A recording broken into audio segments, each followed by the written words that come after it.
legends and g'day superstars. Round one of the AFL Finals is now in the can. J-Dog and Peps are here to talk about a massive week of football. It's lace out. It's how you want your footy. And we are pumped for not just reviewing round one, but also having a sneak peek into round two. I'm your host, Chris Pepper, the 377-game superstar of the East Killer Football Club. I've got the man of the most, the co-host with the most. You know him as Jamie the J-Dog. I know him as Jaden Stevens' dad. Like Tango and Cash, we are the best partnership when it comes to AFL football this side of the Westgate Bridge. How are you, great man? And what a cracking, unfortunately not for our teams, week of footy. Yes, good evening, listeners, and good evening, listeners. Good morning, listeners, and good evening, viewers. Peps, It's listeners, it's viewers, it's everyone now, Jamie. I know. Peps, I agree. Good weekend of footy. Our teams didn't win, and I'm sorry for a kickoff today a little bit later because I had spiders on my interwebs. I apologise. That's it. You had trouble with the Google, didn't you? The Google was playing up again, and that's understandable. You know, you live down on the Torquay Way. Technology will eventually catch up. You just got 3G internet down there, and so eventually you'll catch up to the rest of the country. But geez, you've got the seaside every single day, beautiful air. It's a hard life. It's a hard life. Hey, for everybody who's joining in for the first time, I don't know where you've been all year because we have been absolutely on fire. But more importantly, footy's been on fire. Great 4 games. I happen to go to 2 of them. I know that you had a look at your own team and the Friday night game, which was the Carlton-Sydney, was an absolute corker. So we'll get to that very, very shortly. But the same beautiful segments that we love every single week. We'll spin some magnets. There is no ladder, but we'll get into this week's games. We'll have a bit of a look at the games coming up. Bit of a mini skirt review over the games from the weekend. General chat, general chit-chat, general banter as we normally do. But more importantly, we want to hear from you, subscribers on the channel. We want to hear from our podcast listeners. Anything that you want to ask us, drop it in the chat, drop it in the comments, drop it in the feed, drop it like it is hot. All right, big fella, big week, lots to cover. Where would you like to start on a magical Monday night of lace out? Well, Peps, I know we want to talk about something tonight, and it's probably going to be equally in our drags as it is our topic. So do we want to go with the games first, and then we can talk about the topic and the conversation around it? Does that sound okay?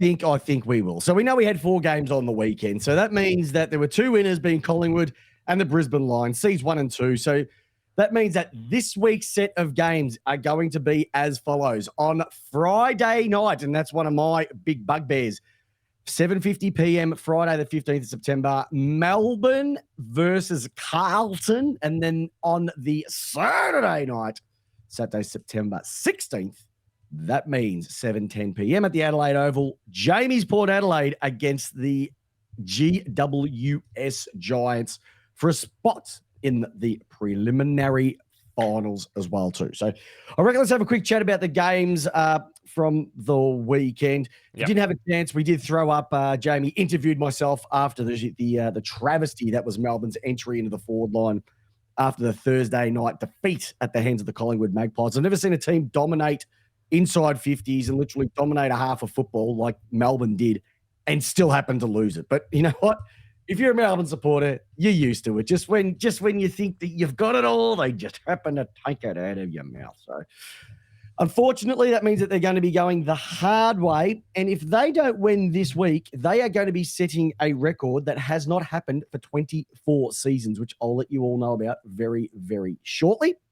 We then had the Friday night game, Sydney versus Carlton.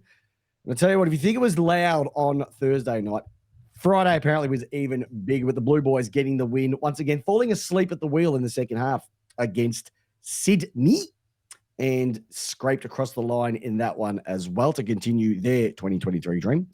We then moved into the afternoon game. I went to the GWS St Kilda game. Tell you what, in the first 15 minutes, GWS were on toast. St Kilda were everywhere, all right? They were like my wife telling me to do the housework. They were on me. I had nowhere to escape. It was just, I was trapped. But after that, GWS, they are, I will say it now, if there's any team outside the top 2 that can win it, it's them. They are fast. They are slick. They play hard football. They're going to be a hard team to beat if they get on a nice, crisp MCG wicket. And I will say one thing.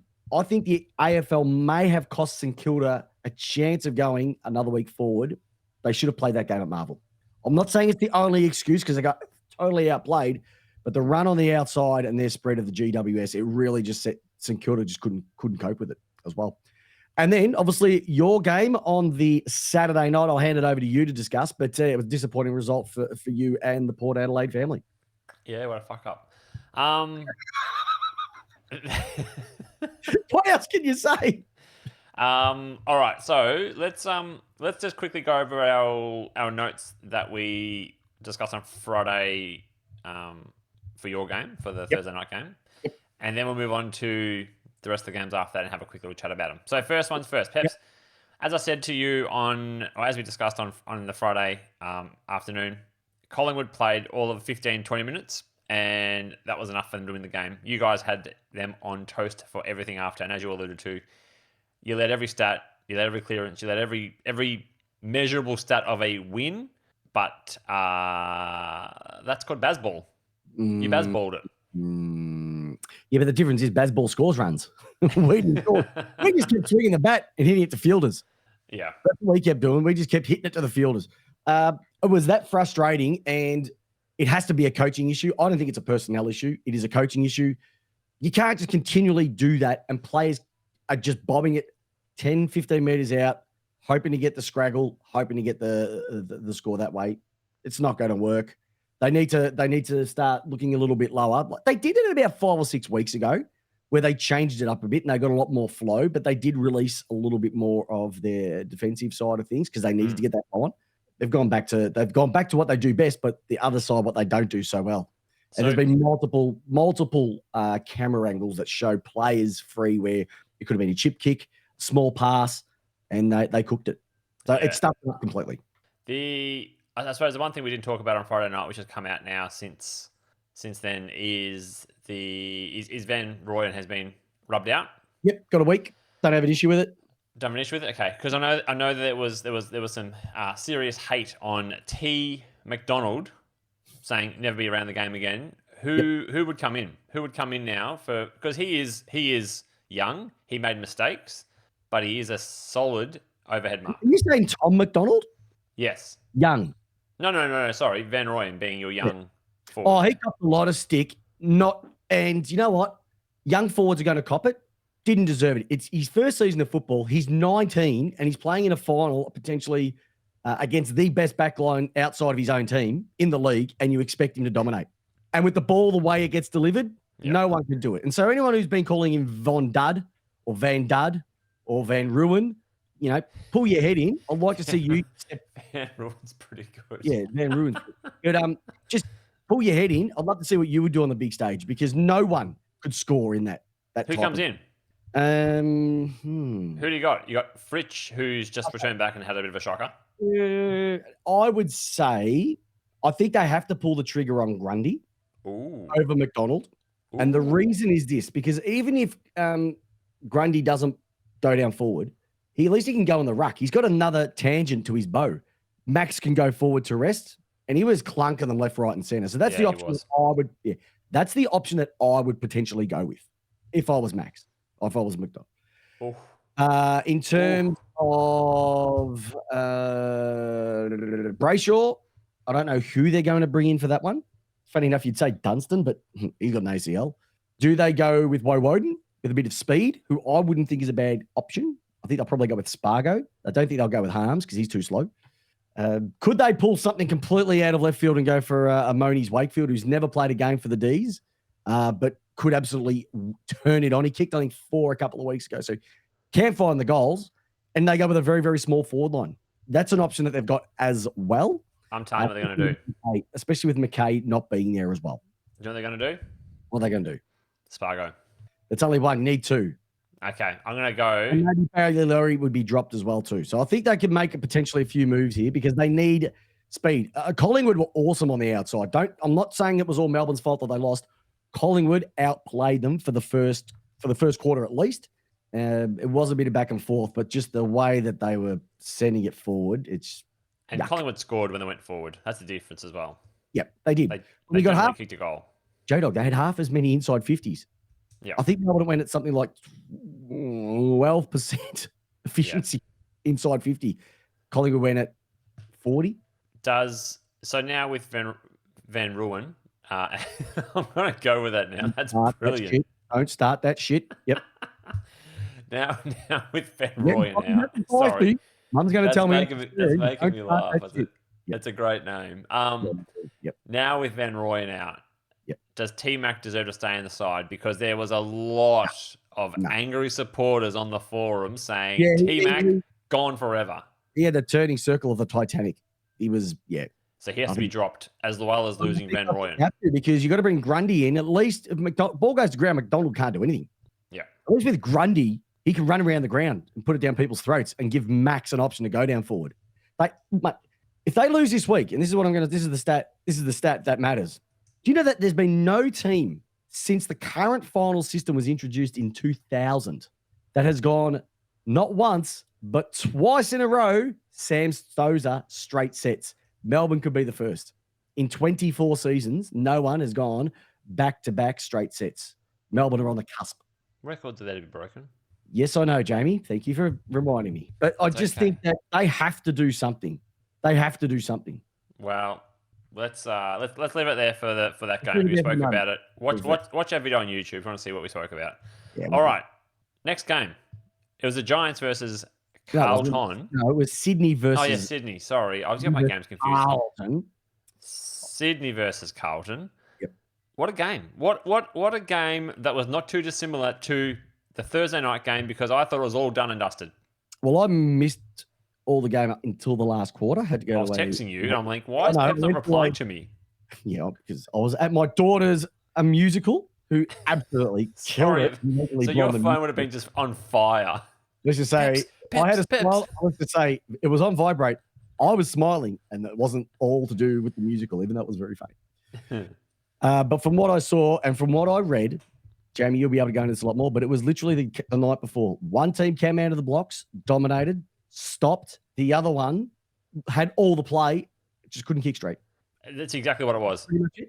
It's 100% what it was. It was 100%. Sydney had that game.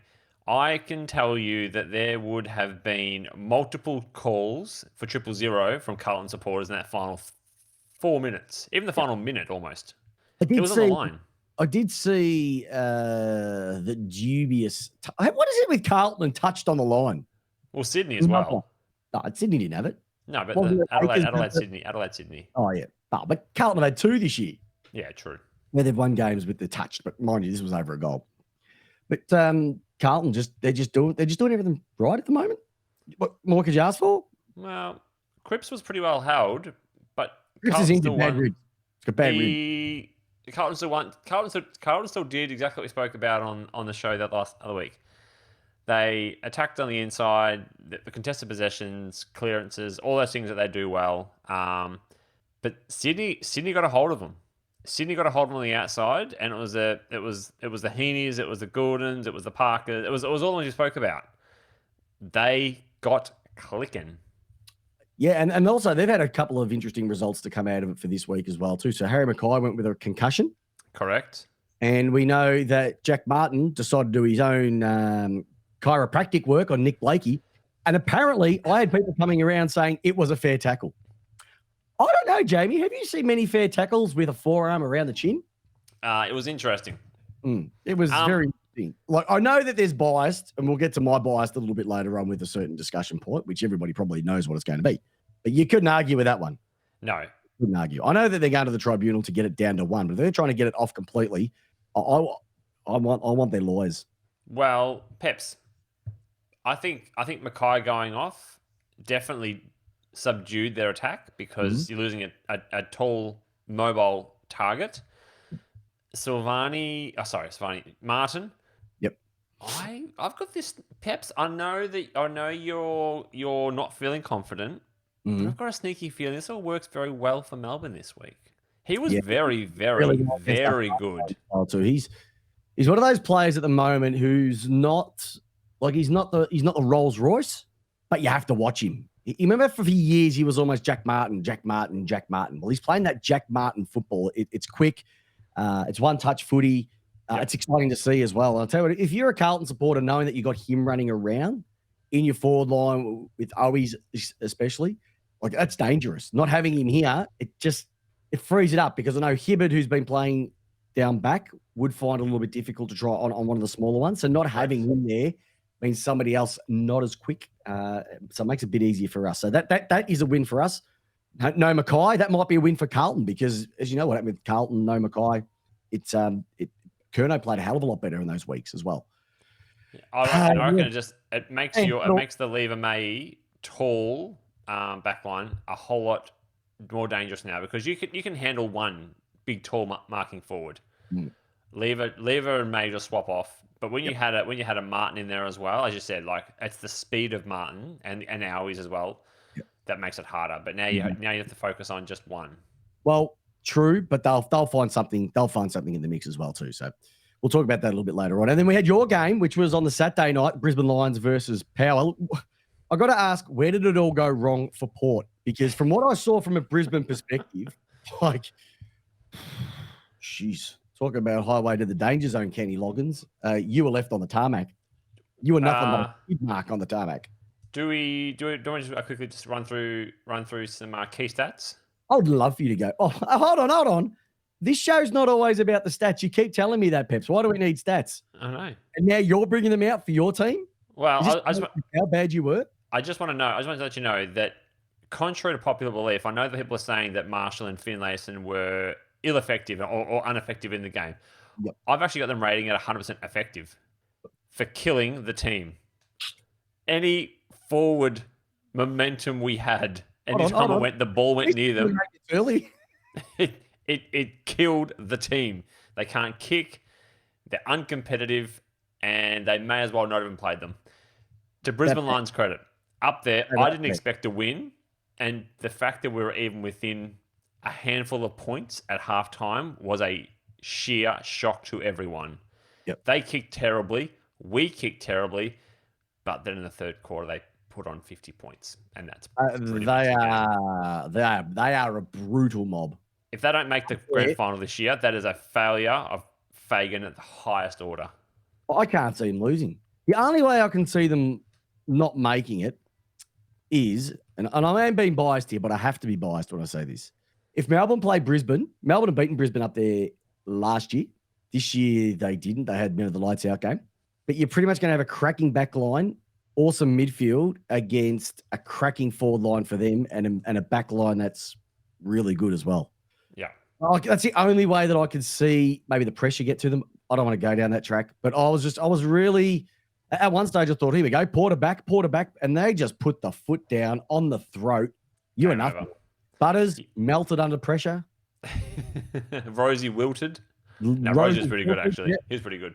Got scalped. Horn Francis didn't get off. Yeah, no, look, I think you had a bad night when your fifth best rated player was Scott Lycett.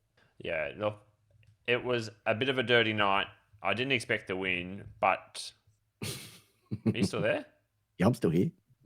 It was ugly. I'm still here. It was ugly. It was ugly.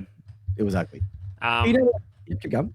No, I was going to say, and also to cap it off, we've got injuries. We've just got a shed load of injuries, which is not great. Well, it's not a year. And I want to bring that up in right now, if you don't mind, Jamie, because I think I really want to get into a bit of magnet spinning, if you don't mind. Can I just start with the first one, if you don't mind? Because I want to start with the bad stuff. Okay. Haley off, Ellingworth on. Bloody weakest piss. All right. First and foremost, Jamie, one of the things that I'm really pissed off with, and I think there's a lot of people out there in AFL land right now, the ticketing system for the AFL. I haven't had to buy many tickets on the Ticket Tech website. It is poo, it is shit, and I don't understand it. Have you tried to buy tickets on that thing? It's terrible. It is terrible. Always been terrible. It is terrible. I normally just walk up to the MCG, dingy ding ding straight in through the MCC. I tried to buy one ticket. One. How many seats does the MCG hold? 100, 110? 100 plus. Could not get one ticket. A single visitor's ticket to the MCC for my daughter so we could go to the footy together. Couldn't get it. Okay, let me try and get a general admission ticket. You put one under the concession and you go find tickets. Error message. The ticket selection that you have selected is not available. Or if you've selected one ticket only, it is being purchased by other people. And so you sit there and you wait and you wait and you wait and you wait. Nothing happens. So you can't buy one ticket in the area that you want to go to. You can't buy a ticket in another area that you have to go to. So how do you get just one ticket? Just one ticket. Not even 6. I didn't need 10. I needed one, and it couldn't even serve that up to me. So I'm going to try and find a ticket for the Turbo Princess so she can go and watch her Demons play the Blues this week. I'll be there. Well, though. I'm actually behind the AFL on this one. The less corporates and toffs we have at the ground, exactly.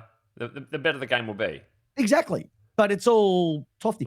Preliminary final weekend. Less toffs in the MCC. I'm talking about Peps. I get stuffed. I still drink cask wine. But that really upset me today. And I know it's been all over the Twitter sphere. It's all been on Facebook. It's all been on YouTube. Everything. It is an absolute disgrace. Do you reckon ticket tech? But it never works. It doesn't matter if it's just AFL, whatever other things they sell. It never works. Bass, when you had to line up. Oh, go back to well, you can do that. You still can do that, Peps. Go grab your camp seat and go sit outside on the internet. Anyway, so that was the first thing that really. Do you know for mine, Peps? So? Do you know for me? Yeah. When it comes to Ticket Tech and Ticketmaster, I always forget the password. I constantly forget my password. Horny balls, #1. I told you. It's always a mad reset for me and then get the ticket. Yep. I just couldn't get in. Couldn't get in. So very, very frustrating there. That's shit. The second thing I wanted to focus on, Jamie, look, I've had enough of this shit. When a key forwards who want the big dollar bills, they want a bit of this, J-Dog. They want a bit of here comes the money. Here we go. Money talk. Full forwards. They want the dollar bills. They want the dollar bills. They can't even kick goals from the top of the goal square. Harry Mackay did it on Friday night. Yep. Your mob, Toddy Marshall, did it on the Saturday night. Yep. Multiple. Ed Langdon missed it from 10 metres out trying to dribble kick it through. Cozzy Pickett missed the goals, missed everything twice. Like, I know it's finals football, but that's why you're getting the dollar bills for the big dollars. Kick the goals. And it annoys me when players are getting paid so much at the moment, yet they can't kick goals when the old timers used to slot them through. Plugger would have been on his 16th straight by that time, deep into the last quarter. No issue whatsoever. So I don't understand. The around the corner kick has ruined football. Ruined it. Oh, 100%. And people just need to get back to simplicity because you're looking like dicks and you're costing games. If you snap around the corner from 30 meters out, you need to have a good hard look at yourself. And it's the bullshit coaching that's let it go away. Get back, drop punt, slot it. Okay. Unpopular opinion I may have, Peps. Yep. When teams lose by less than a goal and they blame it on an umpire decision, it's never an umpire decision. It's never an umpire decision. It's a missed, shitty regulation kick for any forward in the 90s that we just have lost that skill. Oh. Or not we, but players who are the most protected, trained, nutritionally, everything, adapted everything. They've got hot missuses, all of them. Even the ugly ones, they've got hot missuses. Set up for life. And they cannot kick. Hot too. They cannot kick a 15-meter or 20-meter regulation goal. No. It kills me. It's putrid. It's putrid, and it's killing the game. All right? Third thing I want to drag, and this is the most important drag of the night. One of our very loyal listeners, we know her as Tori Williams. We just call her the Torinator because she is an absolute superstar. Literally since day one, she's been following me. She's taken me to president's lunches.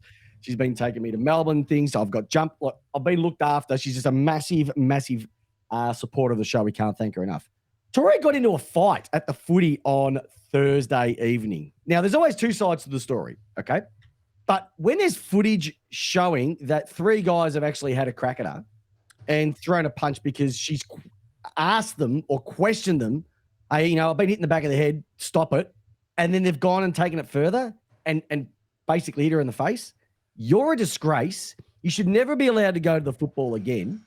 And it's just putrid. Now, once again, opposition can say, well, what happened from her perspective? Well, let her answer that.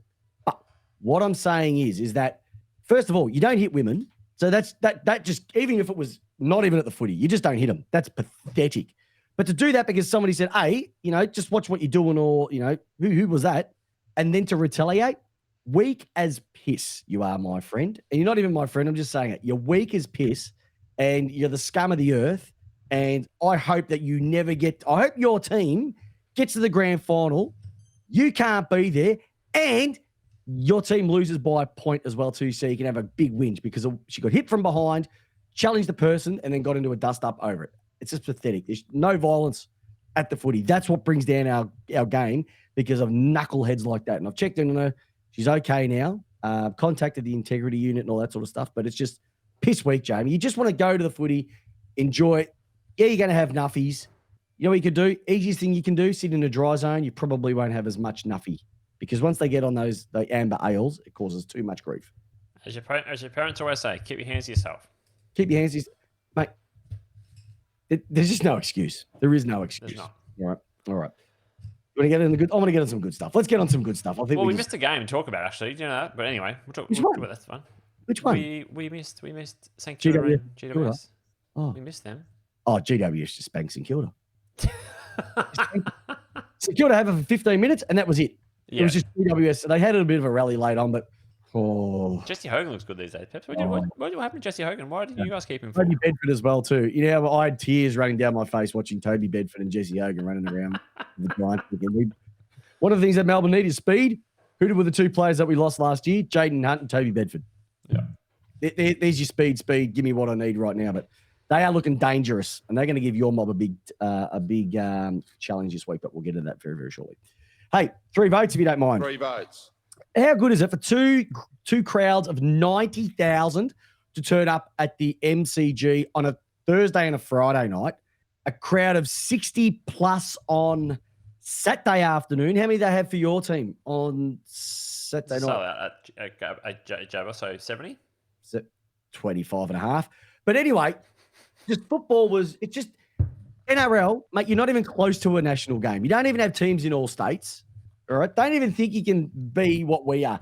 You're lucky to get 60,000 people turn up for a round of footy, let alone one round of footy, one game of footy. So for the MCG, MCC, all that sort of stuff, besides the ticketing, but for all the different venues, or some 69,000 at the Saints. Buzz is here.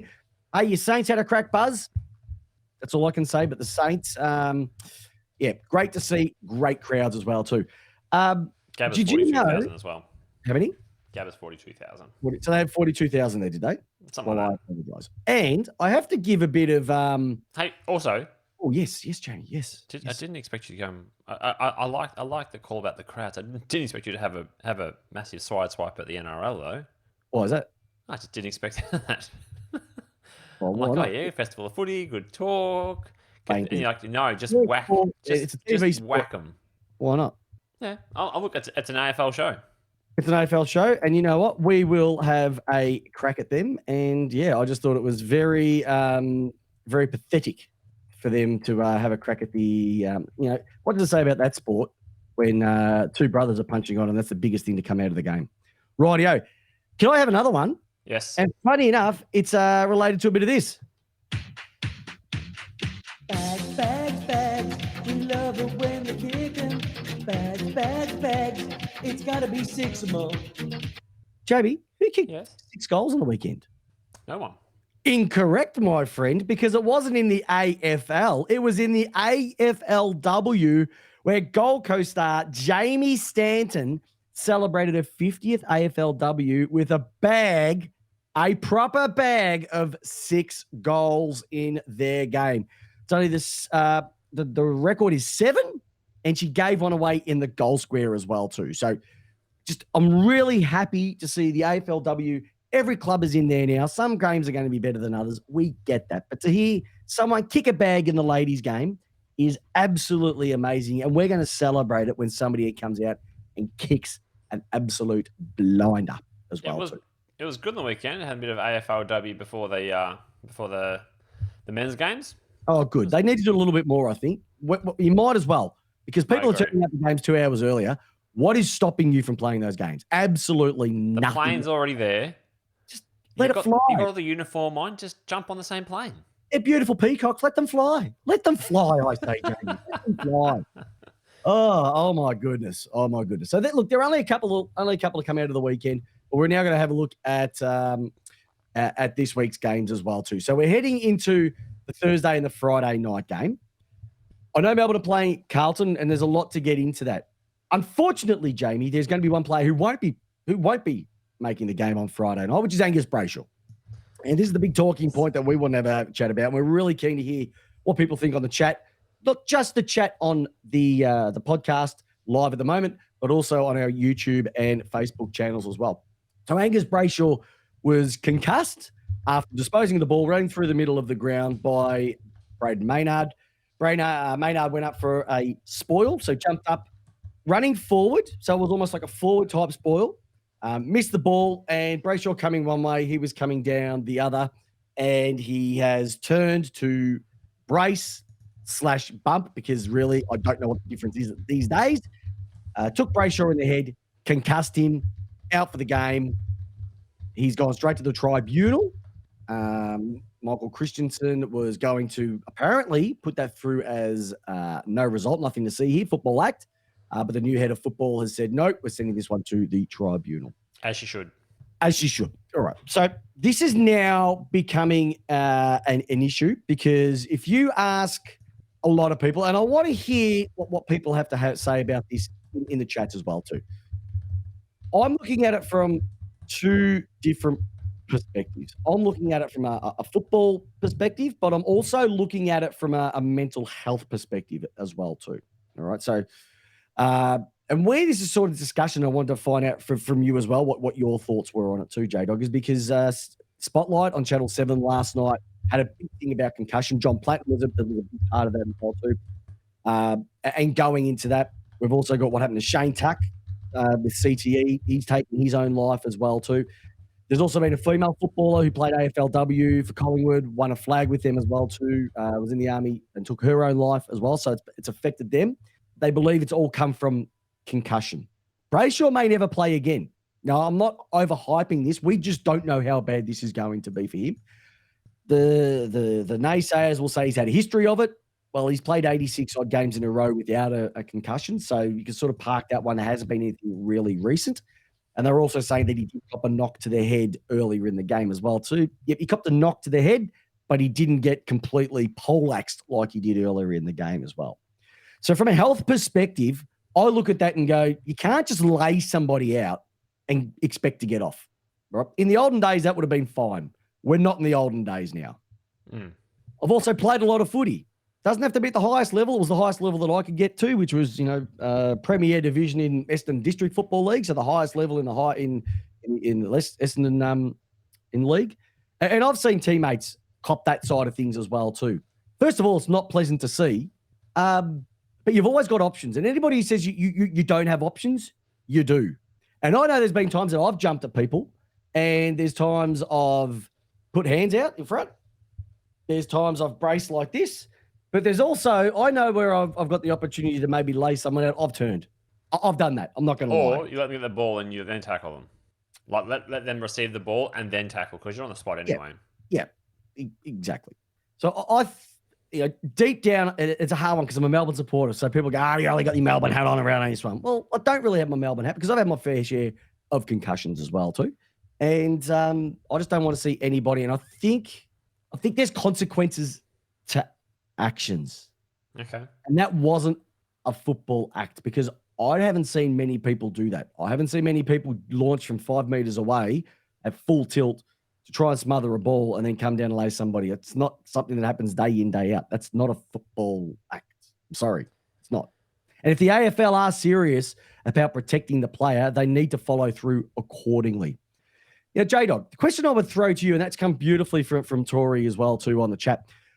Ask you a question, and this was brought up, I think it was by Jay Clark. He said, look, if it was Braden Maynard doing exactly the same thing with, let's just say, Adams, what's his name? Taylor Adams coming straight at him in a practice match, intra-club, would he have done the same thing? Probably no. So what does that say? Yeah. Look, all you have to ask is, would you do that to one of your own players? Yeah, but in a practice match. But you see, and I'm not excusing what Maynard's done here, but you'd ask that question a million times. Would you spoil like you would an intra match? Would you do something like that? Like you wouldn't go as hard. But the AFL has set such intra clubs. Intra clubs can get pretty spiteful. I'm not going to lie. Yeah, you can, because it does. Football teams, we play with each other, but we don't always like each other, and sometimes that can boil over at times. We don't have to talk about camera. But we know generally a game's the real stuff. Yeah. The AFL has set this precedent now for 2 years. If they don't apply a penalty to Maynard, it undoes everything that they've been doing for the last 2 years around protecting players' heads. We're coming down hard on this rule, jumping off the ground, like everything. It undermines everything that they've done. Yep. We know that. Players know that. If the general consensus from people watching the game said it feels like 2 weeks, I kind of feel like that's probably where it's at.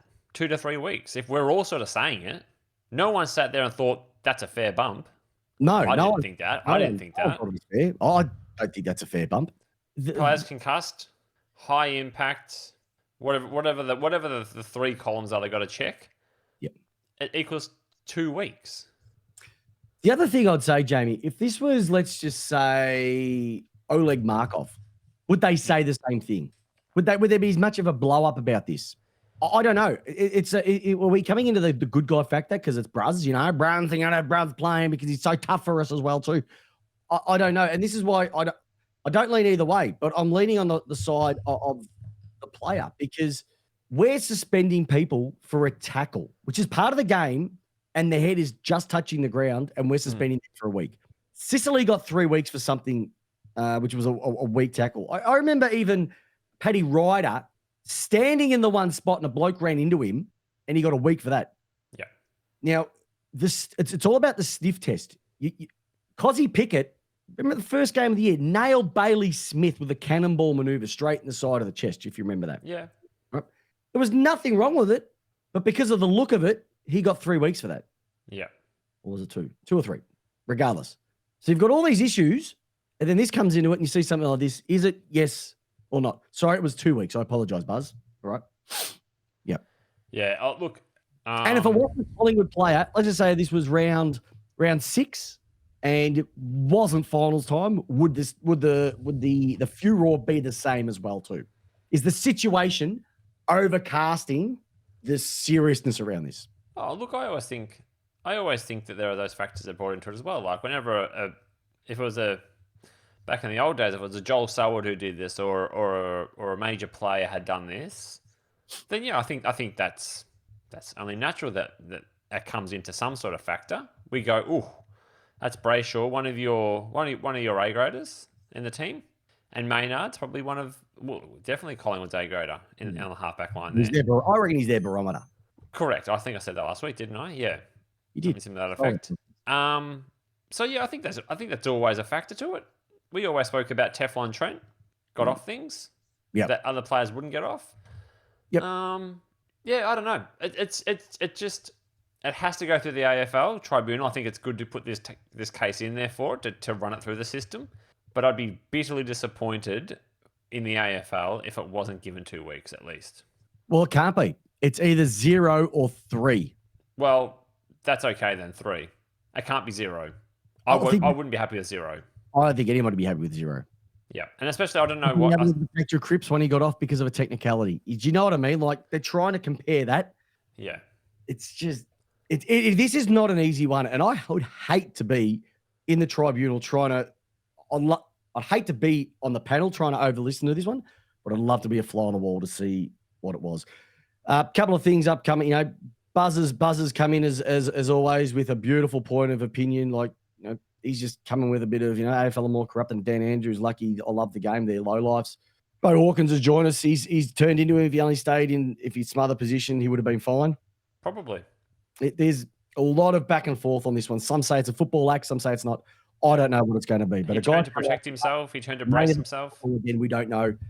Yeah. Oh, yeah. And I think it's been spoken about enough, but I just have to address it because we can't just think about the next 3 weeks. We have to think about the future of the game. And we already know there are people who have taken their own lives or their lives are completely going backwards because of concussions of the game. I think Jimmy Bartell put it really nicely as well, too, in his podcast with Eddie Maguire. What he recommended is that players, when they first enter the game, get a brain scan, and that is like your baseline. And then every 2 years, you get another brain scan so you can see what's been going on. And if you, in any year where you have a major head injury, you get it scanned then as well too. So you've got an ongoing portfolio to see what may have happened from your starting point to the onward point. And then you can say, well, it is part of the game or it's not part of the game. And you can get to a point to say, hey, your brain is going into a position now where it shouldn't be at all. You may need to leave the game because this is where you are now. I think I was listening to someone, I don't know if it's NFL or somewhere, they do a scan every year. Yeah. In the preseason, they do a scan to check what it is versus what it was years ago and whether it's something they should be concerned about and whether they should be playing. And they do a whole bunch of tests, but they do that every single year. And I think that's something that we're going to be getting into. We have to get into it as well too. I don't think it's going to be touch footy. I still think it's going to be a hard, brutal game. There are incidents that are going to happen like this, but we have to treat them with seriousness. We can't just we have to look after each other. I heard one good question, Peps, that come out of this. Yep. Where does that leave the conversation now around helmets? Useless. Okay. What? No, I wouldn't even worry about them. So for under 14s, like maybe 9s, 14s, 16s, don't worry about them anymore? Maybe. Maybe, I don't know. I wore one for the fur until about under 16s. I wore a helmet. 16s, under 17s, yeah, it was compulsory. Yep. I wore that. No, it wasn't compulsory. I just enjoyed wearing it. Okay. Just made me stand out, get more votes. But no, I don't have an issue with it at all, Jamie, but I don't think they're going to make much of a difference if you wear one in AFL. See, that's different to what we've been told to why we should be wearing them. That's. Well, I don't think it makes much of a difference, to be honest. Yeah, that's just different to what the narrative of why we should be. But not enough to warrant it. I don't think you can go that way. I just don't think you can go that way. You can't mandate it unless they say all players to wear helmets. Big change in the game. I think there's other ways that probably focus on other things rather than going down that route. Right. It was just I think I don't know what station I was listening to or what I was listening to. They're saying basically, where does that leave the helmet conversation now going forward? The other thing I wanted to quickly mention as well too, because I haven't got any information on this, and I don't know if you can shed any light on it. But Buzz has asked about Tim Membry. Yeah, I was at the game, and when we found out Membry wasn't playing, it was like, what's going on there? And then you start to get the, is there something else? What's going on? But it seems to be a pretty serious mental health issue that's been going on. Yeah. I don't have any information on it. I don't know if you've heard anything at this stage. I just, wish him all the best. Pretty ballsy to pull out on the day of a final to say, listen, there's something not right upstairs. Because I've said it before, if it was a hamstring, it was who did it? Someone Prestigiacomo did it in the 2010 grand final. Couldn't play. He jumped out. Goldsack got the game, got the premiership medal. So to do that in AFL final is pretty ballsy. So something must have been triggered. So if anybody's gone down the route of, the usual reasons why, not good. But yeah, you did miss him because King was pretty average for a lot of that game. And yeah, I don't think it cost him. I still think GWS were the better team on the day, but he does make a difference down there. He's a bigger body than Membry. So I just wish him all the best. Yeah. Look, I think it came out at 10:30 on Saturday saying that he's withdrawing and he's getting care and treatment. And I think on the day as well, I think GWS is really classy. Basically said, "Yep, no problem. We'll allow the late change for Caminiti to come into the team for Membry." Yep. So I think it was all handled very well. Other than that, I think Membry, the spokesperson for Membry said he's in a safe space and he's safe with family. But I think they've asked for the media to respect their privacy at this time. So.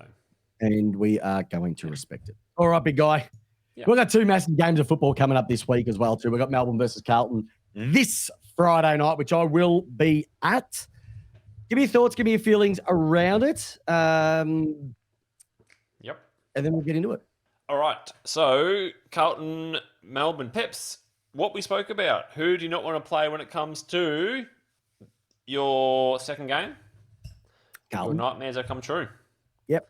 Carlton is who you've got the head-to-head against. Peps, contrary to some people, I actually see this as a really, really close game. Okay. I think it's an interesting battle between forwards and backs. And midfields go to work. And I think you've got a very interesting midfield mix for this game. I'm actually quite confident in this one. Good. You should be. Because we play like we did last week, and I'll be frank, if we play like we did last week, there was a statistic that said, Buzz, if you were here earlier in the show, I actually gave the right stat about the Demons to go out in straight sets. Stay on your train of thought, Peps. You just tracks me. But if for teams that have, I think in the last 10 years, for teams that have had 30 to 35 more scoring shots, they win by 52 points. Yeah.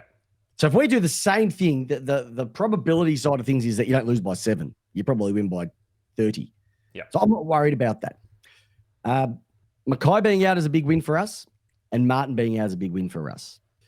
So outside of that, though, J-Dog, Brayshaw's a big loss through the midfield because it means that we have to shuffle a few things around.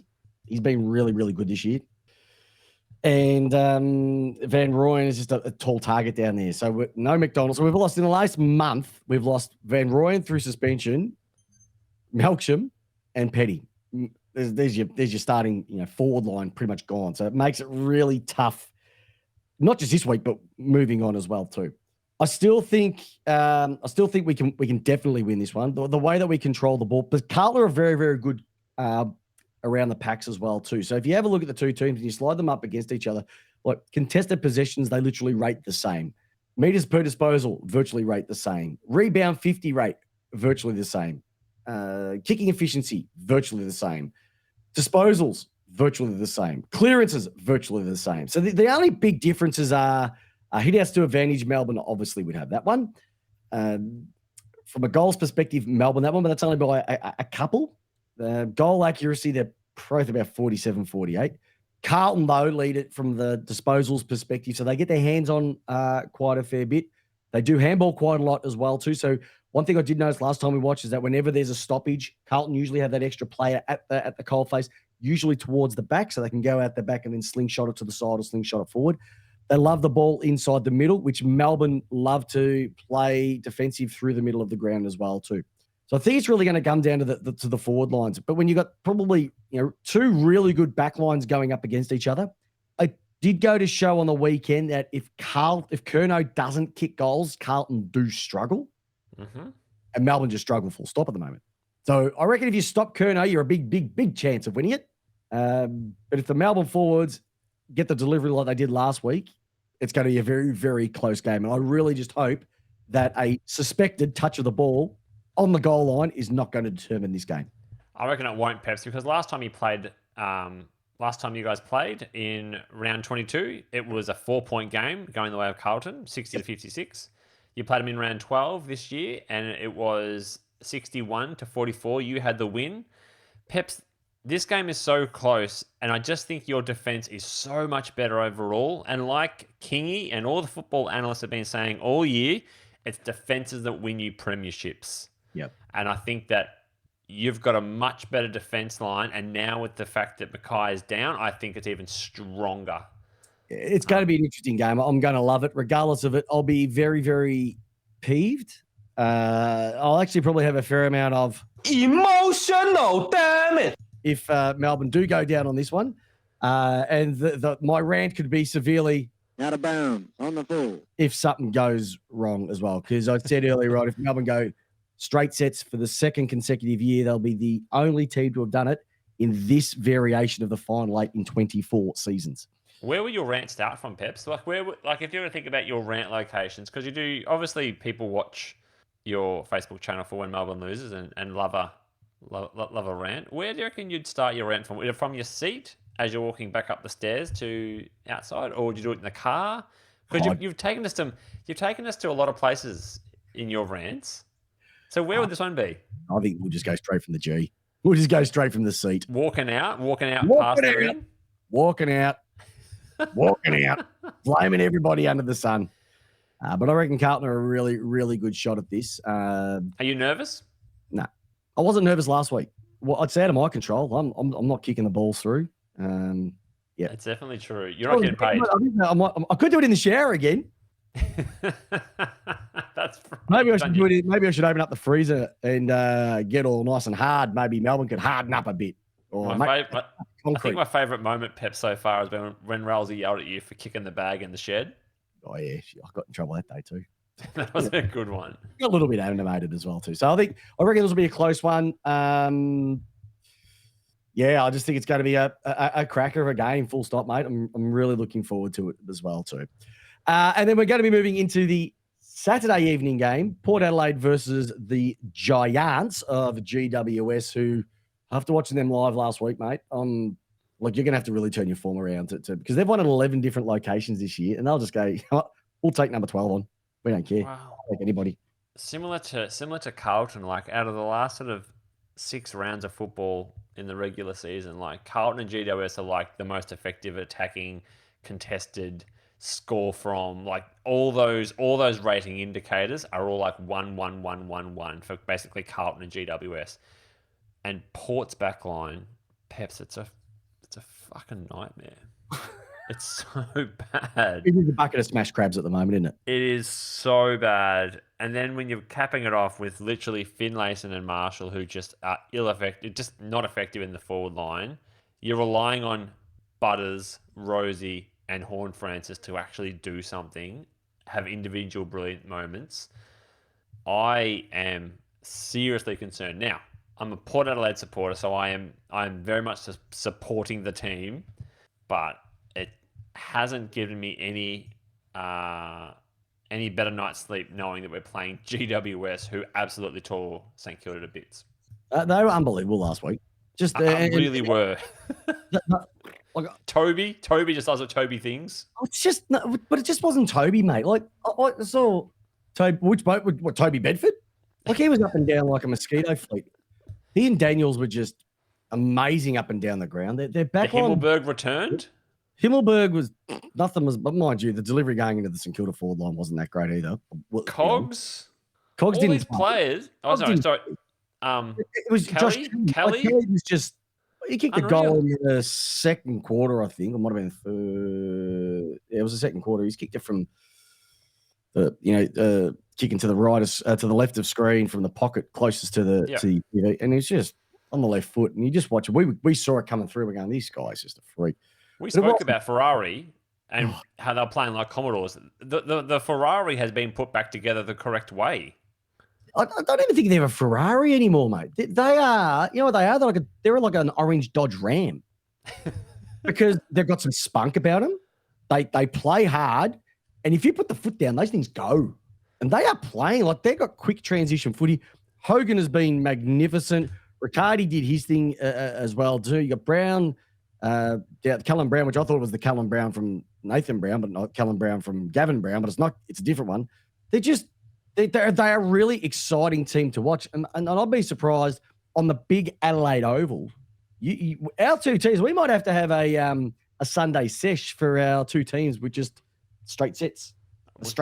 I agree. It really goes to show, though, like, and I'm saying this now after we signed Ken Hinkley prematurely, it really goes to show what a new coach can do. Yep, we did the same with Goodwin. We've already signed him up. Yeah.